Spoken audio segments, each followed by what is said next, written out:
India is considered as the capital of the head and neck cancer in the world. ಕರಾವಳಿ ಭಾಗದಲ್ಲೂ ಕೂಡ ಈ ಬಾಯಿಯ ಕ್ಯಾನ್ಸರ್ನ ಪ್ರಮಾಣ ಸಾಕಷ್ಟಿದೆ. ವಿಡಿಯೋದಲ್ಲಿ ತಿನ್ನೋ ಹ್ಯಾಬಿಟ್ ಇದ್ದವರು ಅದ್ರ ಜೊತೆಗೆ ತಂಬಾಕು ಸೇವಿಸಿದರೆ ಅವರಿಗೆ ಬರೋ ಸಾಧ್ಯತೆ ಹೆಚ್ಚಿದೆ. Females are also consuming alcohol and tobacco. That's a very alarming. It all starts for fun, then habit, then addiction. ಇಲ್ಲಿಯೂ ಕೂಡ ತಂಬಾಕೆ ಮುಖ್ಯ ಪಾತ್ರವನ್ನು ವಹಿಸುವಂಥದ್ದು. ಈ young population we are also seeing HPV associated head and neck cancers also. Cigarette ಅಥವಾ ತಂಬಾಕು ಯುಕ್ತ ಪದಾರ್ಥ ಯಾವುದನ್ನು ಕೂಡ ಸೇವಿಸುವಂಥ ಹವ್ಯಾಸ ಇಲ್ಲ. ಏನು ಹ್ಯಾಬಿಟ್ ಇರೋದಿಲ್ಲ, ಏನು ರಿಸ್ಕ್ ಫ್ಯಾಕ್ಟರ್ ಇರೋದಿಲ್ಲ ಅಂಥವ್ರು ಕೂಡ ನಾವು ಡಯಾಗ್ನೋಸ್ ಆಗಿ ನೋಡಿದ್ದೇವೆ. ಯಾವುದು ಗುಣವಾಗದಂತಹ ಬಾಯಲ್ಲಿ ಹುಣ್ಣುಗಳಿದ್ದರೆ ಆ ಗಾಯ ಒಂದು 2 ವಾರದ ಒಳಗೆ ಅದು ಸಬ್ಸೈಡ್ ಆಗಬೇಕು ಮತ್ತು ಹೀಲ್ ಆಗಬೇಕು without any treatment or some local medication. 2 ವಾರಕ್ಕಿಂತ ಹೆಚ್ಚು ಪರ್ಸಿಸ್ಟ್ ಆದರೆ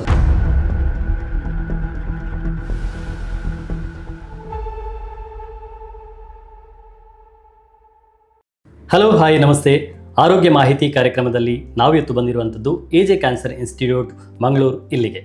ಸೊ ಕ್ಯಾನ್ಸರ್ ಎನ್ನುವಂಥದ್ದು ಇತ್ತೀಚಿನ ದಿನಗಳಲ್ಲಿ ಏರುಗತಿಯಲ್ಲಿ ಸಾಗ್ತಾ ಇರುವಂಥದ್ದು.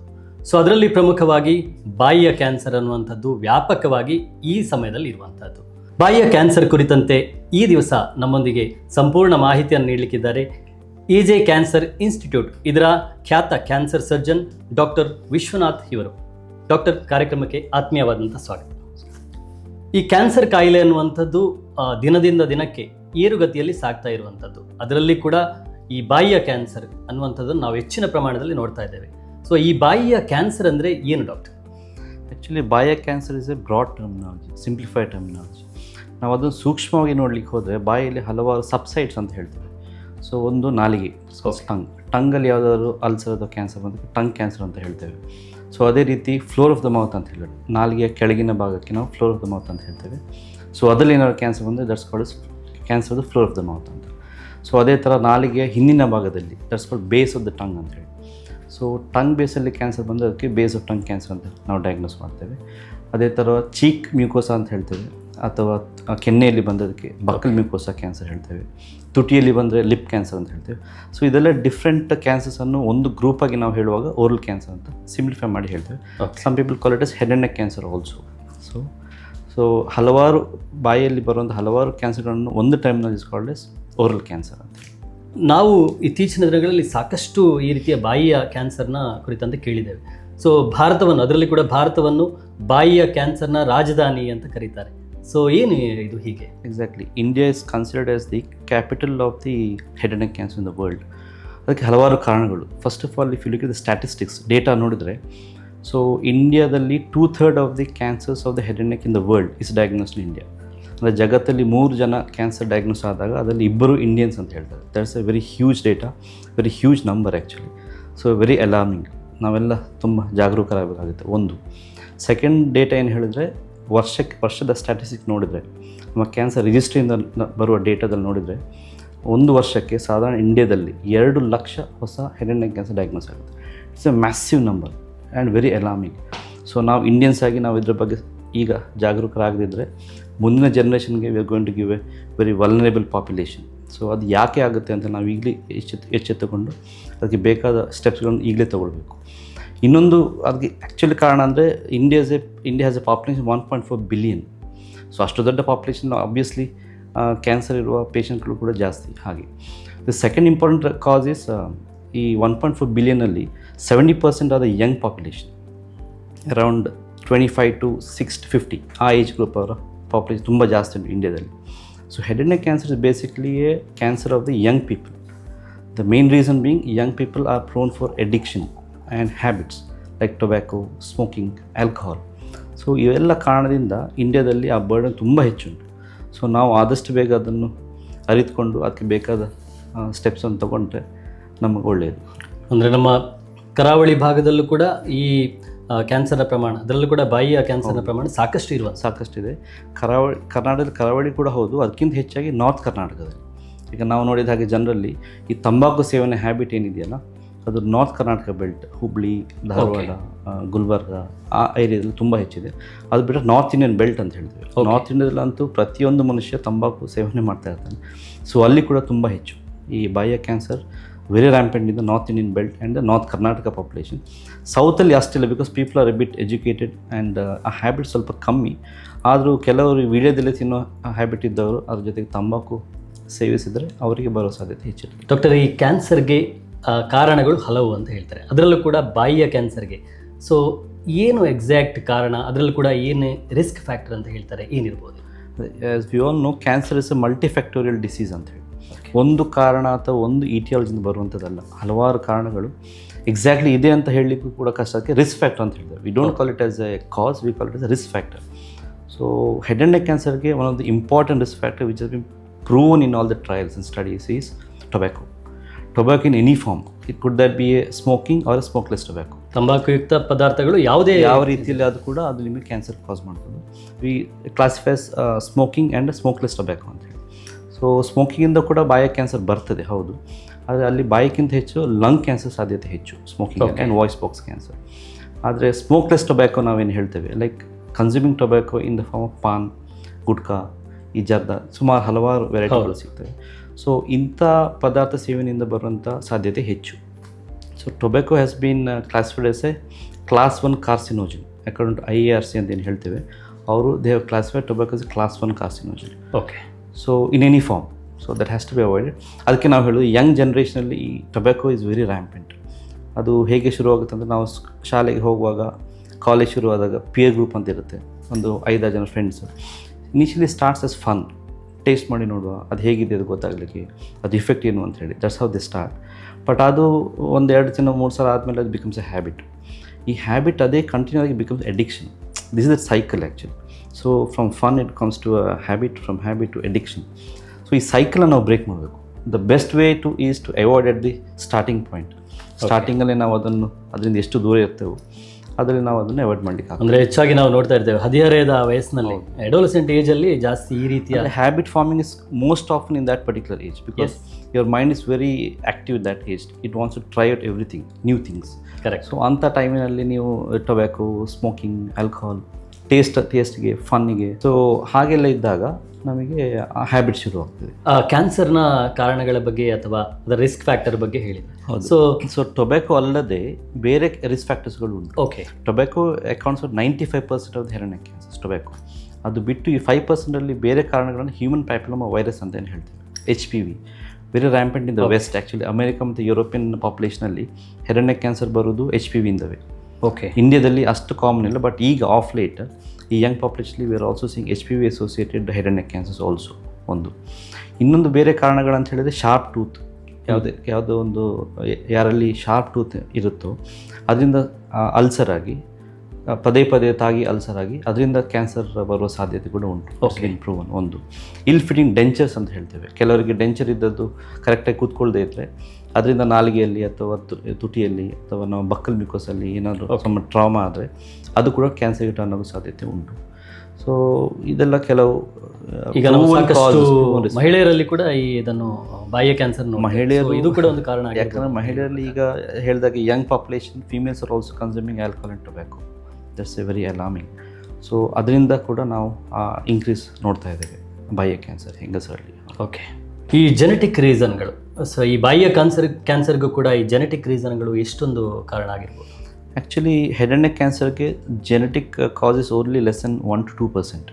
Okay. Unlike breast or colon cancer, ಅಲ್ಲಿ ನಿಮಗೆ 25-30% risk for genetic transmission. But ಇಲ್ಲಿ 1-5% ಅಂತ ಹೇಳ್ತೇವೆ. ಅದು P53 ಮ್ಯೂಟೇಷನ್ ಅಂತ ಯಾರಲ್ಲಿ ಇದ್ದವರಲ್ಲಿ ಕೆಲವು ಸತಿ ಹೆಡ್ ಆ್ಯಂಡ್ ನೆಕ್ ಕ್ಯಾನ್ಸರ್ ಬರ್ಬೋದು ಅಂತ ಹೇಳ್ತಾರೆ. Otherwise genetic cause per se is extremely rare in head and neck cancer. ಈಗ ತಂಬಾಕು ಯುಕ್ತ ಪದಾರ್ಥಗಳು ಅಂತ ಹೇಳ್ತಾರೆ. ಸೊ ಅದರಲ್ಲಿ ನಾನ್ ಸ್ಮೋಕಿಂಗ್ ಟೊಬ್ಯಾಕೋ ಅಥವಾ ಈ ಗುಟ್ಕಾ, ಪಾನ್ ಪರಾಗ್ ಈ ರೀತಿಯಲ್ಲಿಯೂ ಕೂಡ ಇರ್ಬೋದು. ಸೊ ಎಲ್ಲವೂ ಕೂಡ ಇದರ ಬಗ್ಗೆ ಸ್ಪಷ್ಟವಾದ ಅರಿವು ಇದ್ದರೂ ಕೂಡ ಸಾಕಷ್ಟು ಇದರ ಎಚ್ಚರಿಕೆಯ ಇದನ್ನು ಕೂಡ ಅದರಲ್ಲಿ ಮುದ್ರಿಸಿರ್ತಾರೆ. ಸೊ ಎಲ್ಲವೂ ಇದ್ದು ಕೂಡ ಜನರಿಗೆ ಯಾಕೆ ಮತ್ತು ಕೂಡ ಈ ಅವೇರ್ನೆಸ್ ಕಮ್ಮಿ? ಅದನ್ನು ಮೊದಲೇ ಹೇಳಿದಾಗೆ it all starts for fun, then habit, then addiction. ಒಂದು ಸಲ ಅಡಿಕ್ಷನ್ ಲೆವೆಲಿಗೆ ಹೋದ ಮೇಲೆ ಮನುಷ್ಯರಿಗೆ ಭಯ ಕಮ್ಮಿಯಾಗಿಬಿಡ್ತದೆ. ಅದು ಏನು ಮಾಡಿದವರು ಅಷ್ಟು ಅಡಿಕ್ಟ್ ಆಗಿಬಿಡ್ತಾರೆ. ಭಯ ಕಮ್ಮಿಯಾಗಿ ನಾವು ಎಷ್ಟು ಅವರಿಗೆ ಅವೇರ್ನೆಸ್ ಕೊಟ್ಟರು ಕೂಡ, ತಿಳುವಳಿಕೆ ಹೇಳಿದರೂ ಕೂಡ they don't revert back. So that's why that addiction ಹೋಗಿಂದ ಮೊದಲೇ ನಾವು ಏನಾದರೂ ಅವರನ್ನು ಕಂಟ್ರೋಲ್ ಮಾಡಲಿಕ್ಕಾದರೆ ಆದಷ್ಟು ಕ್ಯಾನ್ಸರ್ ಕೇಸ್ಗಳನ್ನು ಕಮ್ಮಿ ಮಾಡ್ಬೋದು. ಓಕೆ. ಈಗ ಕ್ಯಾನ್ಸರಲ್ಲಿ ಕಾರಣವಾಗುವ ಅಂಶಗಳ ಬಗ್ಗೆ ನಾವು ಚರ್ಚಿಸ್ತಾ ಇದ್ವಿ.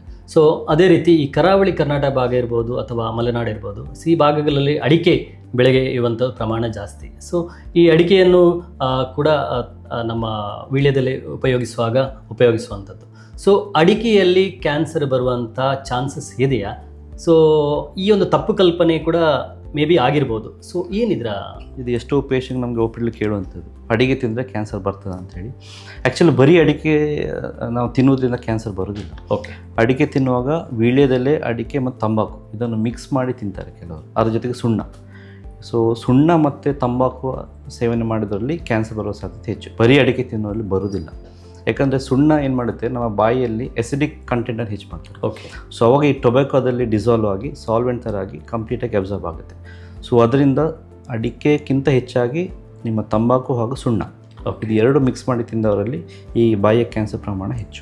ಇಲ್ಲಿಯೂ ಕೂಡ ತಂಬಾಕೆ ಮುಖ್ಯ ಪಾತ್ರವನ್ನು ವಹಿಸುವಂಥದ್ದು. ಡಾಕ್ಟರ್, ಈ ಟೂತ್ ಪೇಸ್ಟ್ ಅದೇ ರೀತಿ ಮೌತ್ ವಾಶ್ಗಳಲ್ಲಿ ಕೂಡ ಕ್ಯಾನ್ಸರ್ ಕಾರಕ ಅಂಶಗಳಿವೆ ಎನ್ನುವುದನ್ನು ಈ ಸಾಮಾಜಿಕ ಜಾಲತಾಣಗಳಲ್ಲಿ ಕೆಲವು ಬರ್ತಾ ಇರ್ತದೆ. ಸೊ ಏನು ಆ್ಯಕ್ಚುಲಿ ಇದು? ಸೊ ಮೌತ್ ವಾಶಲ್ಲಿ ನೀವು ನೋಡಿದ ಹಾಗೆ ಎಸಿಟಿಕ್ ಆ್ಯಸಿಡ್ ಅಂತ ಒಂದು ಕಂಟೆಂಟ್ ಇರುತ್ತೆ. ಸೊ ಈ ಮೌತ್ ವಾಶನ್ನು ನಾವು ತುಂಬ ವರ್ಷದ ಪ್ರಮಾಣದಲ್ಲಿ ಯೂಸ್ ಮಾಡಿದರೆ, ಒಂದೆರಡು ಸಲ ಯೂಸ್ ಮಾಡಿದ್ರೆ ಬರಲಿಕ್ಕಿಲ್ಲ. ಕಂಟಿನ್ಯೂಸಕ್ಕೆಲ್ಲ ಯೂಸ್ ಮಾಡೋ ಹ್ಯಾಬಿಟ್ ಇರುತ್ತೆ ಕೆಲವರು ಮೌತ್ ವಾಶ್ ಅಂತೇಳಿ, ಅದು ಒಳ್ಳೆಯದು ಹೈಜಿನಿಕ್ ಅಂತ ಹೇಳಿ ಯೂಸ್ ಮಾಡ್ತಾರೆ. So if use it for a long duration probably, but there is no strong evidence, no data, ಬರಬಹುದು ಅಂತ ಒಂದು ಪ್ರೊಬಬಿಲಿಟಿ ಇದೆ. ಒಂದು ಟೂತ್ಪೇಸ್ಟಲ್ಲಿ ಕೂಡ ಮೊದಲು ರೂಮರ್ಸ್ ಇತ್ತು, ಅಂದರೆ ಕೆಲವು ಟೂತ್ಪೇಸ್ಟಲ್ಲಿ ಫ್ಲೋರೈಡ್ ಕಂಟೆಂಟ್ ಹೆಚ್ಚಿದ್ರೆ ಅಥವಾ ಟ್ರೈಕ್ಲೋಸಾನ್ ಅಂತ ಹೇಳಿ ಒಂದು ಕಂಟೆಂಟ್ ಇತ್ತು.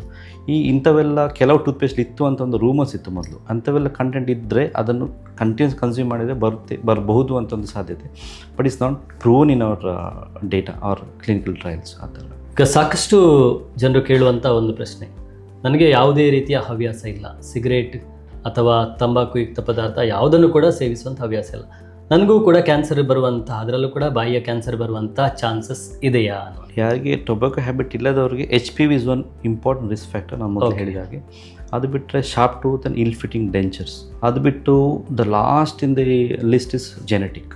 ಅದೇ 1 to 2% ಆಫ್ ದ ಪೇಷಂಟ್ಸ್ ಏನೂ ಹ್ಯಾಬಿಟ್ ಇರೋದಿಲ್ಲ, ಏನು ರಿಸ್ಕ್ ಫ್ಯಾಕ್ಟರ್ ಇರೋದಿಲ್ಲ, ಅಂಥವ್ರು ಕೂಡ ನಾವು ಡಯಾಗ್ನೋಸ್ ಆಗಿ ನೋಡಿದ್ದೇವೆ. ಸೊ ಆವಾಗ ನಾವು ಜೆನೆಟಿಕ್ ಇರ್ಬೋದು ಅಂಥೇಳಿ ಅದನ್ನ ಇವ್ಯಾಲ್ಯೂಯೇಷನ್ ಮಾಡ್ತೇವೆ. Okay, so that is the only risk factor there. ಅಂದರೆ ನಮ್ಮ ಬಾಯಿಯನ್ನು ನಾವು ನೋಡ್ಕೊಳ್ಳುವಂಥದ್ದು ಅಥವಾ ಅದರ ಸ್ವಚ್ಛತೆಯ ಕಡೆ ಗಮನ ಹರಿಸುವಂಥದ್ದು, ಜೊತೆಗೆ ನೀವು ಹೇಳಿದ್ರಿ ಈ ಶಾರ್ಟ್ ಟೂತ್ ಅಂತ, ಸೊ ಅದರ ಬಗ್ಗೆ ಗಮನನೇ ಇರೋದಿಲ್ಲ. ಸೊ ಅದನ್ನು ಆ ರೀತಿ ಇದ್ದರೆ ಡೆಂಟಿಸ್ಟ್ ಹತ್ರ ಹೋಗಿ ಅದನ್ನು ಟ್ರಿಮ್ ಮಾಡಿಸ್ಕೊಳ್ಳುವ. ಆ್ಯಕ್ಚುಲಿ ಏನು ಹೇಳ್ತಾರೆ ಅಂದರೆ ವರ್ಷಕ್ಕೆ ಒಂದು ಸಲ ಆದರೂ ನಾವು ಡೆಂಟಿಸ್ಟ್ ಹತ್ರ ಹೋಗಿ ನಮ್ಮ ಓರಲ್ ಹೈಜೀನ್ ಚೆಕ್ ಮಾಡಬೇಕು ಅಂತ ಹೇಳ್ತೇವೆ. ಬಟ್ ನಾವು ನಮ್ಮ ಡೇ ಟು ಡೇ ಲೈಫ್ ಇಷ್ಟು ಬ್ಯುಸಿ ಆಗಿಬಿಡ್ತೇವೆ, we don't care that much about our oral hygiene. Doctor, ಈ ಬಾಯಿಯ ಕ್ಯಾನ್ಸರ್ಗೆ HPV ವೈರಸ್ ಕೂಡ ಒಂದು ಕಾರಣ ಅಂತ ಹೇಳಿದರೆ, ಸೊ ಇದಕ್ಕೇನಾದರೂ ಲಸಿಕೆ ಏನಾದರೆ? ಸೊ ಅದರಲ್ಲಿ ಸುಮಾರು ವೆರೈಟಿ ಆಫ್ ಪ್ಯಾಪ್ಲೋಮಾ ವೈರಸ್ ಅಂತಿದೆ. HPV 16, 18, 31, 33 ಅಂತ ಹಲವಾರು ವೆರೈಟಿ ಇದೆ. ಆದರೆ ಬಾಯಿಯ ಕ್ಯಾನ್ಸರ್ಗೆ ಪರ್ಟಿಕ್ಯುಲರ್ ಆಗಿ ನಾವು ನೋಡಿದ್ರೆ 16, 18 ಇಸ್ ವೆರಿ ಇಂಪಾರ್ಟೆಂಟ್ ಕಾಸ್. ಅದು ನಮ್ಮ ಸ್ಟಡೀಸಲ್ಲಿ ಪ್ರೂವ್ ಆಗಿದೆ. HPV 16 and 18 is very carcinogenic ಅಂತ ಹೇಳಿ. ಸೊ ಅದನ್ನು ಪ್ರಿವೆಂಟ್ ಮಾಡಲಿಕ್ಕೆ ದೇರ್ ಆರ್ ವ್ಯಾಕ್ಸಿನ್ಸ್. ಅದನ್ನು but the important thing about this vaccine is it has to be taken at the age of 9 to 15. 9 ರಿಂದ 15 ವರ್ಷದೊಳಗೆ ಆ ವ್ಯಾಕ್ಸಿನ್ ತೊಗೊಂಡ್ರೆ ಅದರಿಂದ ಮ್ಯಾಕ್ಸಿಮಲ್ ಬೆನಿಫಿಟ್ ಸಿಗ್ತದೆ. 15 ವರ್ಷ ಆದಮೇಲೆ ವ್ಯಾಕ್ಸಿನ್ ತೊಗೊಂಡ್ರೆ ಅಷ್ಟು ಬೆನಿಫಿಟ್ ಸಿಗಲಿಕ್ಕಿಲ್ಲ ಅಂತ. ಆಮೇಲೆ ಕೂಡ ತಗೊಳ್ಬೋದು, ಬಟ್ ನಿಮ್ಗೆ ಅಷ್ಟು ಬೆನಿಫಿಟ್ ಸಿಗಲಿಕ್ಕಿಲ್ಲ ಆ ವ್ಯಾಕ್ಸಿನಿಂದ. Okay, so the recommended age is from 9 to 15 years ಅಂತ. ಈ ಸಂದರ್ಭದಲ್ಲಿ ಇವಾಗ ಅದರದ್ದು ಪ್ರಮಾಣ ತಗೊಳ್ತಾ ಇದ್ದಾರಾ? ಯಾವ ರೀತಿ? ರೀಸೆಂಟ್ಲಿ ಗೌರ್ಮೆಂಟ್ ಒಂದು ರೆಗ್ಯುಲೇಷನ್ ಮಾಡ್ತಾ ಉಂಟು, ಎಲ್ಲ ಹಾಸ್ಪಿಟಲ್ಸಲ್ಲಿ ನೀವು ಆದಷ್ಟು HPV ವ್ಯಾಕ್ಸಿನೇಷನ್ ಪ್ರಮೋಟ್ ಮಾಡಿ ಅಂತ. Okay, so the government of India is taken that action and it's good actually. So ಇದನ್ನು ನಾವು ಇನ್ನು ಆದಷ್ಟು ನಮ್ಮ ಸೋಷಿಯಲ್ ಮೀಡಿಯಾ ಮತ್ತು ಇಂಥ ಕಾರ್ಯಕ್ರಮದ ಮೂಲಕ ಜನಸಾಮಾನ್ಯರಿಗೆ ನಾವು ಅದನ್ನು ತಲುಪುವ ಹಾಗೆ. ಇನ್ನೂ ಕೂಡ ಅಭಿಯಾನದ ರೀತಿಯಲ್ಲಿ ಅಥವಾ ಮ್ಯಾಂಡೇಟ್ರಿ ಅಂತ ಆಗಲಿಲ್ಲ, ಮ್ಯಾಂಡೇಟ್ರಿ ಅಂತ ಹೇಳಿಲ್ಲ, but vaccination drive started. We have to push it forward and take it to the next level. Doctor, ಎಲ್ಲ ಕ್ಯಾನ್ಸರ್ನಲ್ಲಿರುವಂತಹ ಆರಂಭಿಕ ಗುಣಲಕ್ಷಣಗಳು ಅಥವಾ ಸಿಂಪ್ಟಮ್ಸ್, ಈ ಬಾಯಿಯ ಕ್ಯಾನ್ಸರಲ್ಲಿ ಕಂಡುಬರುವಂಥ ಸಿಂಪ್ಟಮ್ಸ್ಗಳು ಏನು? Depends on the site or location of the cancer. Suppose ಈಗ ನಾಲಿಗೆಯಲ್ಲಿ ಕ್ಯಾನ್ಸರ್ ಬಂದು it starts non healing ulcer ಅಂತ ಹೇಳ್ತೇವೆ. ಸಣ್ಣ ಹುಣ್ಣು ಅಥವಾ ಗಾಯ ಶುರುವಾಗುತ್ತೆ.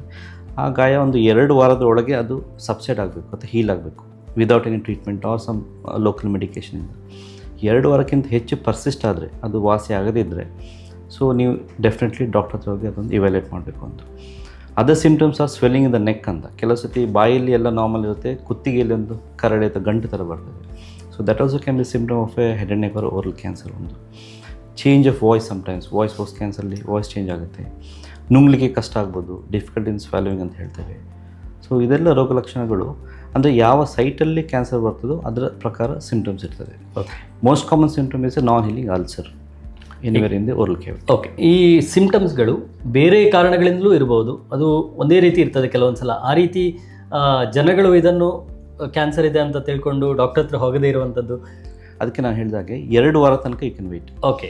Any ulcer any symptom persisting more than 2 weeks has to be evaluated thoroughly.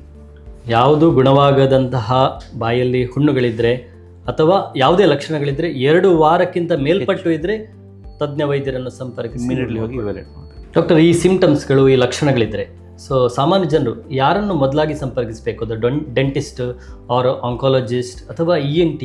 ಹೇಗಂತ ಹೇಳಿದ್ರೆ depending on symptoms, okay, whichever doctor you convenient with and comfortable with actually.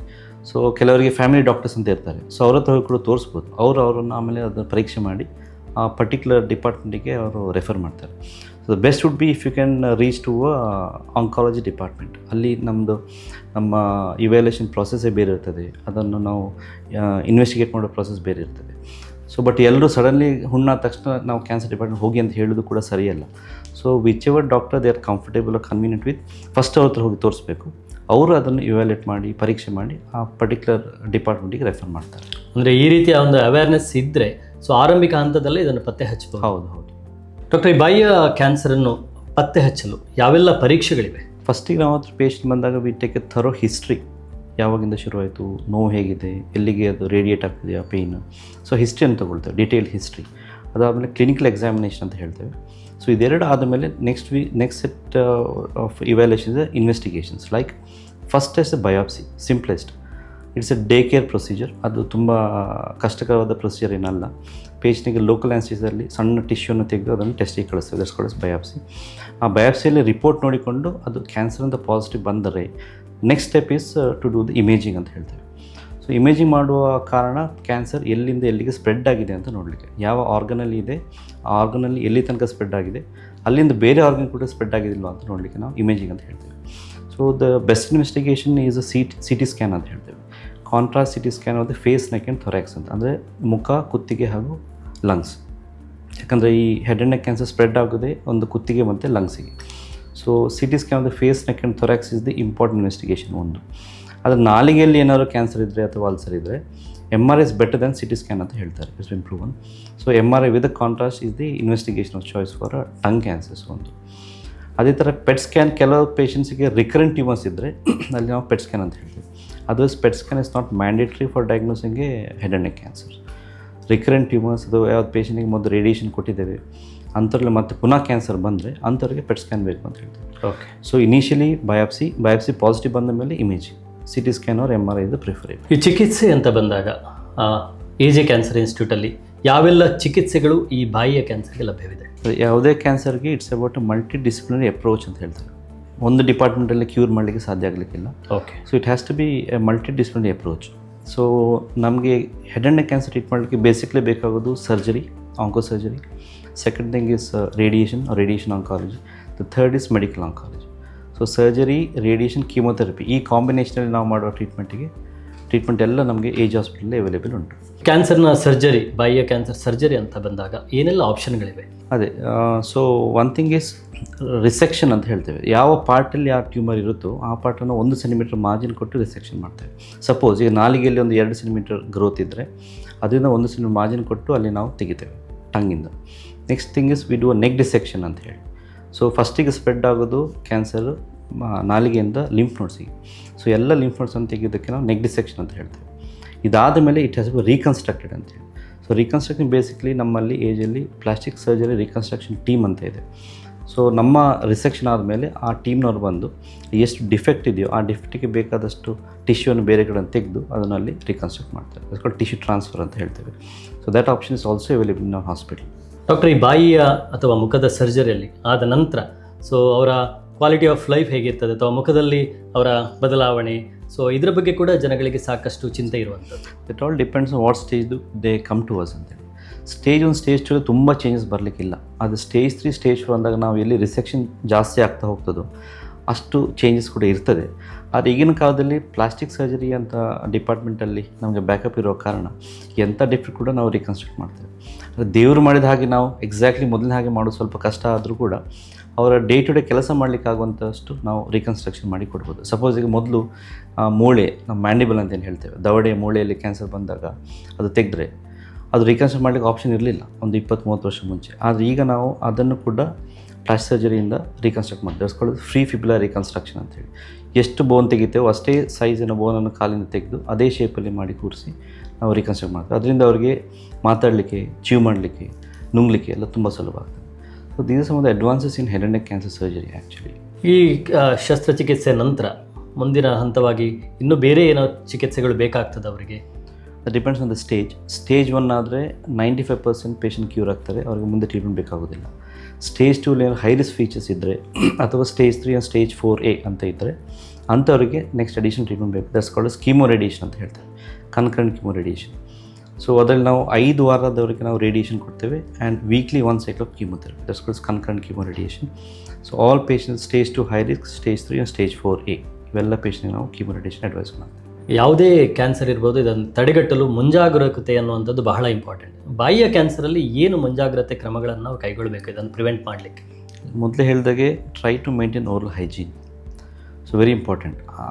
ಆದಷ್ಟು ನೀವು ವರ್ಷಕ್ಕೆ ಒಂದ್ಸಲ ನಿಮ್ಮ ಡೆಂಟಿಸ್ಟ್ ಅಥವಾ ENT ಸರ್ಜನ್ ಹತ್ರ ಹೋಗಿ ಒಂದ್ಸಲ ಚೆಕಪ್ ಮಾಡೋದು ಒಳ್ಳೆಯದು ಒಂದು. Second thing is try to be away from all the substances like alcohol and tobacco. These are 95% of the oral cancer are because of tobacco and alcohol. So as far as possible try to avoid that. Third thing. And ಬಾಕಿ ಇಂಥ specific precaution ಅಂತ ಹೇಳಿಲ್ಲ. If you avoid tobacco and alcohol ನಿಮಗೆ oral cancer ಬರೋ ಸಾಧ್ಯತೆ ಇಲ್ಲ. Okay, ಮುಖ್ಯವಾಗಿ regular ಆಗಿ ತಪಾಸಣೆ ಮಾಡುವಂಥದ್ದು, ಅಟ್ಲೀಸ್ಟ್ ವರ್ಷಕ್ಕೆ ಒಂದು ಸಲ ಆದರೂ ವೈದ್ಯರನ್ನು ಸಂಪರ್ಕಿಸಿ ತಪಾಸಣೆಯನ್ನು ಮಾಡುವಂಥದ್ದು ಬಾಯಿದ್ದು. ಸೊ ಅದೇ ರೀತಿ ಹವ್ಯಾಸಗಳಿಂದ, ಅದರಲ್ಲೂ ಕೂಡ ದುಶ್ಚಟಗಳಿಂದ ದೂರ ಇರುವಂಥದ್ದು ಬಹಳ ಮುಖ್ಯ. ಡಾಕ್ಟ್ರೆ, ಹೆಡ್ ಆ್ಯಂಡ್ ನೆಕ್ ಕ್ಯಾನ್ಸರಲ್ಲಿ ಅಥವಾ ಈ ಬಾಯಿಯ ಕ್ಯಾನ್ಸರಲ್ಲಿ ಸೊ ಕೀಮೋಥೆರಪಿದ್ದು ರೋಲ್ ಏನು? ಈ ಬ್ರೆಸ್ಟ್ ಮತ್ತು ಕೊಲೋನಲ್ಲಿ ಇದ್ದ ಹಾಗೆ ಕೀಮೋಥೆರಪಿ ಇಲ್ಲಿ ಹೆಡ್ ಆ್ಯಂಡ್ ನೆಕ್ಕಲ್ಲಿ ಆ ಥರ ರೋಲ್ ಇಲ್ಲ. Actually chemotherapy in head and neck is called as concurrent chemotherapy ಅಂತ ಹೇಳ್ತೀವಿ. ನಾವು ರೇಡಿಯೇಷನ್ ಕೊಡುವಾಗ ರೇಡಿಯೇಷನ್ ಇಫೆಕ್ಟ್ ಎನ್ಹ್ಯಾನ್ಸ್ ಮಾಡಲಿಕ್ಕೆ ನಾವೇನು ಡೋಸ್ ಕೊಡ್ತೇವೋ that is called as concurrent chemo radiation. Cisplatin ಅಂತ ಒಂದು ಡ್ರಗ್ ಬರುತ್ತೆ, ಅದನ್ನು ರೇಡಿಯೇಷನ್ ಕೊಡುವಾಗ ಅದ್ರ ಜೊತೆಗೆ ವಾರದಲ್ಲಿ 1 ದಿನ ಕೊಡ್ತೇವೆ. That's called as concurrent chemo. ಮತ್ತು ಕೆಲವು patients stage 4A, stage 4B, 4C ಅಂದರೆ ಎಲ್ಲ ಕಡೆ ಸ್ಪ್ರೆಡ್ ಆಗಿ ಬಂದಾಗ ಅವಾಗ ನಮಗೆ ಸರ್ಜಿಕಲ್ ಮತ್ತು ರೇಡಿಯೇಷನ್ ಆಪ್ಷನ್ ಇರೋದಿಲ್ಲ. ಅಂಥವ್ರು ನಾವು ಪ್ಯಾಲಿಯೇಟಿವ್ ಕೀಮೋಥೆರಪಿ ಅಂತ ಹೇಳ್ತೇವೆ. ಮೆಡಿಕಲ್ ಆಂಕೋ ಡಿಪಾರ್ಟ್ಮೆಂಟ್ ರೆಫರ್ ಮಾಡಿಬಿಡ್ತೇವೆ, ಅವರು ಪ್ಯಾಲಿಯೇಟಿವ್ ಕೀಮೋ ಅಂತ ಕೊಡ್ತಾ ಇರ್ತಾರೆ. ಹಾಗೆ otherwise chemotherapy in head and neck is always along with radiation, not Elon. ಅಂದರೆ ಆರಂಭಿಕ ಹಂತದಲ್ಲಿ ಬಂದರೆ ಚಿಕಿತ್ಸೆಯ ಪ್ರಮಾಣವು ಸ್ಟೇಜ್ 1ನಲ್ಲಿ ನಿಮಗೆ ಕೀಮೋಥೆರಪಿ ಕೂಡ ಬೇಡ, ಬರೀ ಸರ್ಜರಿಯಲ್ಲಿ you can cure 95% cure rates. ಹೌದು ಡಾಕ್ಟರ್, AJ ಕ್ಯಾನ್ಸರ್ ಇನ್ಸ್ಟಿಟ್ಯೂಟಲ್ಲಿ ಏನೆಲ್ಲ ಚಿಕಿತ್ಸೆಗಳು ಲಭ್ಯವಿದೆ, ಏನೆಲ್ಲ ಅಡ್ವಾನ್ಸ್ ಟ್ರೀಟ್ಮೆಂಟ್ಗಳು ಲಭ್ಯವಿದೆ? ಮೊದಲೇ ಹೇಳಿದಾಗ it's a multi disciplinary treatment ಅಂತ ಹೇಳ್ತೇವೆ. Any cancer is multi disciplinary. So ಅದಕ್ಕೆ ಬೇಕಾದ ಎಲ್ಲ department, for example surgical oncology, medical oncology, radiation oncology, nuclear medicine ಇರ್ಬೋದು, ಪೇನ್ ಆ್ಯಂಡ್ ಪ್ಯಾಲಿಯೇಟಿವ್. ಸೊ ಎಲ್ಲ ಡಿಪಾರ್ಟ್ಮೆಂಟ್ ನಮ್ಮ ಏಜಲ್ಲಿ ಅಂಡರ್ ಒನ್ ರೂಫ್ ಅಂತ ಇದೆ. So we can give the best treatment for the patient at any stage, and we have cured lot of patients in stage 1, 2 and 3 and up to stage 4A also. So ತಮಗೆ ಯಾವುದೇ ರೀತಿಯ head and neck cancer ಬಗ್ಗೆ ಏನೇ ಮಾಹಿತಿ ಬೇಕಿದ್ದರೂ ಕೂಡ ನೀವು AJ cancer ಇನ್ಸ್ಟಿಟ್ಯೂಟ್ಗೆ ಬಂದರೆ ಅಲ್ಲಿ ಎಲ್ಲ ಥರದ ಮಾಹಿತಿ ಸಿಗುತ್ತೆ, ಎಲ್ಲ ಥರ ಟ್ರೀಟ್ಮೆಂಟ್ ಕೂಡ ನಿಮಗೆ ಸಿಗ್ತದೆ. ವೀಕ್ಷಕರೇ, ಅದೇ ರೀತಿ ಡಾಕ್ಟರ್ ವಿಶ್ವನಾಥ್ ಇವರನ್ನು ಭೇಟಿಯಾಗಲು AJ ಕ್ಯಾನ್ಸರ್ ಇನ್ಸ್ಟಿಟ್ಯೂಟ್ಗೆ ನೀವು ಕೂಡ ಭೇಟಿ ನೀಡಬಹುದು. ಇದುವರೆಗೆ ಬಾಯಿಯ ಕ್ಯಾನ್ಸರ್ ಕುರಿತಂತೆ ಸಾಕಷ್ಟು ಮಾಹಿತಿಗಳನ್ನು ನಮ್ಮ ವೀಕ್ಷಕರಿಗೆ ತಿಳಿಸಿಕೊಟ್ಟಿದ್ದೀನಿ. ಡಾಕ್ಟರ್, ಕಾರ್ಯಕ್ರಮದ ಪರವಾಗಿ ನಿಮಗೆ ಹೃತ್ಪೂರ್ವಕವಾದ ಧನ್ಯವಾದಗಳು. ಆರೋಗ್ಯದ ಕುರಿತಂತೆ ಅನೇಕ ಮಾಹಿತಿಗಳಿಗಾಗಿ ನೀವು AJ ಯೂಟ್ಯೂಬ್ ಚಾನಲನ್ನು ಸಬ್ಸ್ಕ್ರೈಬ್ ಮಾಡಿ.